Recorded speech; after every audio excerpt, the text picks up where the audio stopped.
শৌচাগারের সার্ভের কাজের প্রতিবাদে আশা কর্মীদের ডেপুটেশন।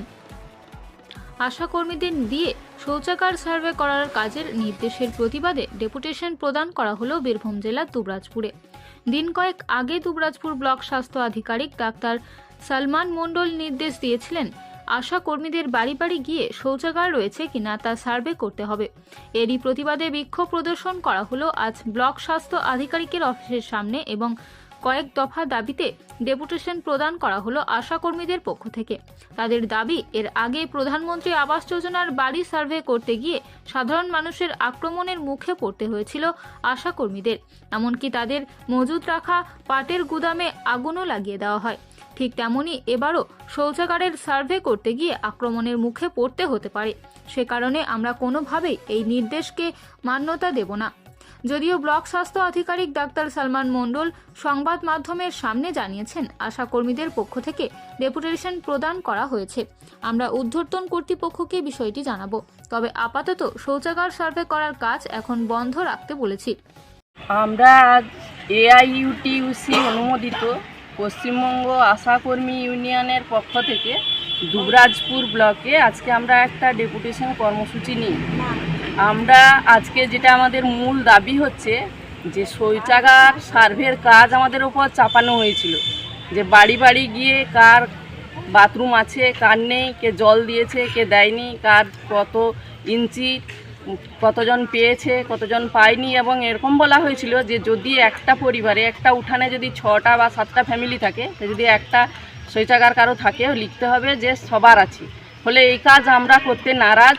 এর আগে আবাস যোজনার কাজ আমাদের দেওয়া হয়েছিল, সেই আবাস যোজনার কাজ যারা জোর করে কিছুজন শুরু করেছিল বহু থ্রেটের মুখে পড়তে হয়েছে এবং বহু আশাকর্মীর অনেক ক্ষয়ক্ষতি হয়েছে। পাটের গাদা আগুন লাগিয়ে দেওয়া হয়েছে, বহু ফসল নষ্ট করে দেওয়া হয়েছে। ফলে আমরা স্বাস্থ্য ভবনে গিয়ে জানিয়েছি যে এর ক্ষতিপূরণ দিতে হবে, কিন্তু সেই ক্ষতিপূরণ এখনও আমরা পাইনি। ফলে যে কোনো ধরনের কাজ আমাদের উপর চাপিয়ে দেওয়া হচ্ছে। আমাদের মাথার উপরে যেহেতু 7 থেকে 8 জন আধিকারিক আছেন, বিডিও থেকে এসডিও থেকে বিএমওই সিএমওই থেকে পঞ্চায়েত থেকে শুরু করে সমস্ত কাজ আশাকর্মীদের বিনা পারিশ্রমিকে করাতে অনেক সময় বাধ্য করানো হচ্ছে। আমরা এই দাবি নিয়ে লাগাতার আন্দোলন করেছি এবং স্বাস্থ্য ভবন থেকে আমরা যে কাজের জন্য যুক্ত, মা এবং সন্তানকে দেখা, শিশুকে দেখার যে আমাদের দায়িত্ব, সেই দায়িত্ব ছাড়া আমরা অন্য কাজ করব না আমরা জানিয়েছি। স্বাস্থ্য ভবনের অর্ডার ছাড়া আমরা কোনো কাজ করব না। এটা স্বাস্থ্য ভবনের অর্ডার নেই, এটা স্বাস্থ্য ভবনের অর্ডার নেই। আজকে আমরা স্থানীয় যে খাতা পাওয়া যাচ্ছে না, বহু সাব সেন্টার খাতা পাচ্ছে না এবং ইনসেন্টিভের টাকা একটু ডিস্টার্ব যেখানে আছে সেটা যাতে সমস্যার সমাধান হয়, যা ব্লকের যে দাবি সেই সমস্ত দাবি আমরা দেখেছি। উনি সব দাবি আমাদের মেনেছেন এবং করে দেখবেন বলেছেন। এবং যে কাজটা আমাদের মূল যে দাবিটা হচ্ছে শৌচাগার সংক্রান্ত সার্ভের কাজ, এ কাজ আমরা করব না, উনি এটা মেনেছেন। এবং স্বাস্থ্য ভবনের অর্ডার ছাড়া আমরা অন্য কোনো কাজ করব না, এটা আমরা স্বাস্থ্য ভবন থেকে সেই অর্ডার কপি এনেছি। ফলে যে কোনো ধরনের কাজ বিনা পারিশ্রমিকে আমাদের ওপর চাপিয়ে দেওয়া যাবে না। এবং কিছু কাজ যদি আমরা কোনো কাজ আমরা করতে চাই, সেটা আমাদের মতামত নিয়ে জোর করে না, কেউ যদি করতে চায় তার যদি উপযুক্ত মাইনে থাকে, বেতন থাকে, তাহলে সেটা আমরা ভেবে দেখব। আমার নাম হচ্ছে নমিতা দাস। আমি এআইইউটিইউসি অনুমোদিত যে পশ্চিমবঙ্গ আশাকর্মী ইউনিয়ন, সেই ইউনিয়নের জেলার দায়িত্বে আছি। আমাদেরকে একটা রিসেন্ট একটা কাজ দেওয়া হয়েছে, যেটা শৌচালয় সার্ভে 3 দিনের মধ্যে কাজ তুলে দিতে হবে। 100টা বাড়ি, প্রতিদিন 100টা বাড়ি রিপোর্ট দিতে হবে। তাতে 12 থেকে 13টা কলম আছে, সেগুলো একটা বাড়িতে মিনিমাম 15 থেকে 20 মিনিট সময় লাগবে। তাহলে 100টা বাড়ি সেখানে সার্ভে আমাদেরকে তুলে দিতে হবে। এতে প্রচুর আশাকর্মী মানসিক টেনশনে ভুগছেন, অনেকে অসুস্থ হয়ে পড়েছেন। তারপর আমাদের মূল বিষয় হচ্ছে যে আমরা স্বাস্থ্য ভবনের অর্ডার ছাড়া আমরা কোনো কাজ করব না। এটা কিন্তু আমাদের প্রতিনিধিরা যখন স্বাস্থ্য ভবনে গেছিলেন, সেখানে স্বাস্থ্য ভবন থেকে কথাটা উঠে এসেছে।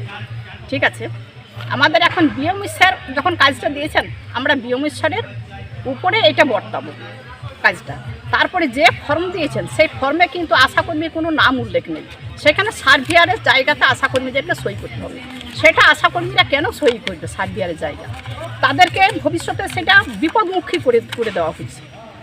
যেমন হয়েছিল আবাস যোজনা কাজের সময়, অনেক আশাকর্মীর পাটের গুদামে আগুন লাগানো হয়েছিল, অনেকের নানা রকমভাবে নির্যাতিত হয়েছিল, অনেকের বাড়িতে আগুন লাগিয়ে দেওয়া হয়েছিল।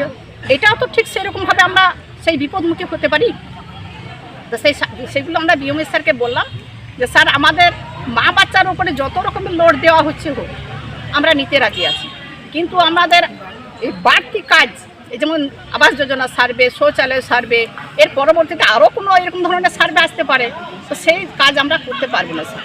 তারপর আশাকর্মীদের তো প্রচুর কাজ, মানে মাতৃগর্ভে যখন একটা বাচ্চা আসে তখন থেকে একদম মৃত্যু পর্যন্ত আশাকর্মীদের কাজ।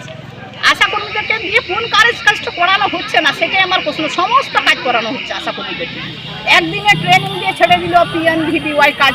সমস্ত আশাকর্মীদের কাছে কিন্তু অ্যান্ড্রয়েড ফোন নেই, অথচ বলছে PMVBY এটা মোবাইলে করতে হবে। তো সবাই ভালো করে তো মোবাইলও চালাতে পারে না।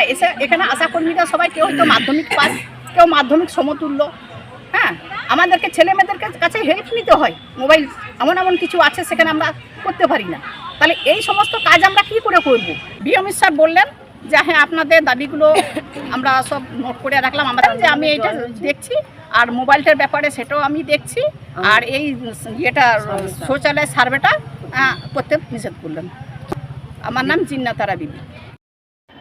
আজকে দুবরাজপুর ব্লকে আশা দিদিরা এসেছিলেন ওদের ইউনিয়ন থেকে। তো সেখানে বেশ কিছু দাবি দেওয়া নিয়ে এসেছিলেন যে মা বাচ্চাদের শিশুর যে পরিষেবা, সেই পরিষেবা প্রদানটা কিভাবে করা যেতে পারে, বা হচ্ছে যে শিশুদের টিকাকরণ, এইসব বিষয়ে, এবং ওনাদের বেশ কিছু যে অ্যান্ড্রয়েড ফোন বা এইসব নিয়ে বেশ কিছু কথা ওনারা বললেন। একই সাথে ওনারা ওই শৌচালয় সার্ভে নিয়েও দু এক কথা বলেছেন বা লিখেছেন। তো ওটা আমরা আশাদিদের রিকোয়েস্ট করেছিলাম শৌচালয় সার্ভে বাড়ি বাড়ি একটু করার জন্য। তো পরে ওনারা সেটা করেছেন। যাই হোক, তো তারপর ওনারা ডেপুটেশন দিয়েছেন, এটুকুই কথা হয়েছে আর কি। ওনারা বললেন যে তাদের শৌচালয় সার্ভে করার কাজটা নিয়ে একটু সমস্যা রয়েছে, সেই জন্য বললাম ঠিক আছে, আপনারা তো জমা দিলেন, ঠিক আছে আপনাদের মতো করে আপনারা করুন, এটুকুই কথা হয়েছে। না, এটা সেরকম কিছু নয়। এটা হচ্ছে যে কাজটা যেটা দেওয়া হয়েছিল যে প্রত্যেক গ্রামে শৌচালয় কতটা বাড়িতে আছে, কতটাতে নেই, আমাদের একটা স্বাস্থ্য ইঙ্গিত পোর্টাল আছে। স্বাস্থ্য ইঙ্গিত পোর্টালে অলরেডি আমাদের প্রত্যেকটা বাড়ির এই ধরনের কিছু বিষয় তথ্য আছে। যেমন হচ্ছে যে একটা বাড়িতে হয়তো কী দিয়ে রান্না করে, বা দেখা গেল গ্যাস কতজন ইউজ করে, বা হচ্ছে শৌচালয় কতজনের আছে। এক্ষেত্রে কি হয় যে স্বাস্থ্যের যে একটা গুণমান, যে একটা বাড়িতে ধরুন শৌচালয় আছে, তাহলে সেক্ষেত্রে কি ডায়রিয়া প্রকোপটা কমবে। একটা বাড়িতে দেখা যাচ্ছে যে গ্যাস ইউজ করছে কয়লার পরিবর্তে, সেক্ষেত্রে কী হবে, সেখানে হয়তো ফুসফুসের রোগের সংখ্যাটা কমতে পারে, বা ছোটো বাচ্চা থাকলে তার নিউমোনিয়া হওয়ার সংখ্যাটা কমতে পারে। এই হিসাবে কিছু তথ্য আমাদের অলরেডি কিন্তু স্বাস্থ্যগীতে আছে। সেই বিষয়েও কি এটা একটা বলা হয়েছিল আর কি ওদেরকে, এবং এটা অলরেডি ওরা আশা দিদিরা আমাদের অলরেডি এই স্বাস্থ্যগীত পোর্টালে যখন করা হয়, CHO বা NM দিদিরা এন্ট্রি করেন, সেক্ষেত্রে এই তথ্যগুলো অলরেডি কালেক্টেড আছে এবং অলরেডি করেওছে। এই বিষয়ে কি বিষয় ছিল আর কি, আর কিছু। এই ক্ষেত্রে তো আশা দিদিরা অলরেডি বলেছেন যে এই কাজটা আমরা আপাতত রাখছি, সেক্ষেত্রে এই ধরনের কোনো আশঙ্কা আপাতত নেই আশা দিদিদের উপরে। আস্তে আস্তে আমরা এটা উপর মহলে জানাবো এই বিষয়টা, যে ক্ষেত্রে বিভিন্ন পরিষেবা বা এই বিষয়ে যে কাজকর্মগুলো বা ওদের যে আরও দাবি রয়েছে যে অ্যান্ড্রয়েড ফোন হলে আরও কাজটা সুবিধা হবে, সেগুলো আমরা উপরে জানাচ্ছি।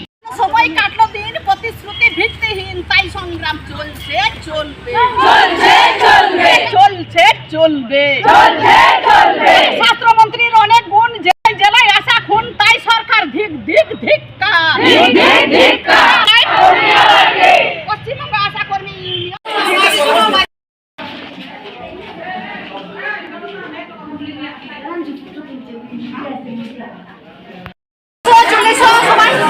দুবরাজপুর থেকে শেখ অলি মোহাম্মদের রিপোর্ট, বীরভূমি বার্তা।